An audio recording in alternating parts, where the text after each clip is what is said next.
This champion has an unhealthy relationship with AP. If you hit any of your abilities in an enemy champion, you get free AP. Last hit is your Q, AP. Exhibit champion, more AP. If that was unbroken, you can also last hit 2 minions at once with a single Q. And on top of that, Veigar's Q costs less mana than remembering it costs something. This is a game I played. Here we can use our Q to farm these 2 minions or hit Yasuo. Let's see what we do.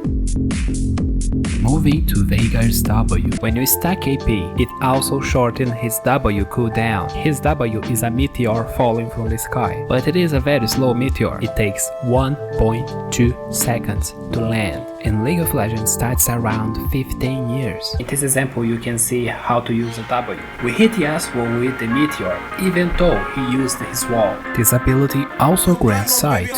Moving on to Veigar's A. This ability is crowd control. You can think of this ability as an electric fence. The edges will stun enemies. Moving on to Veigar's R. This ability behaves as an auto attack. The more health is missing from the enemy champion, the more damage it will cause.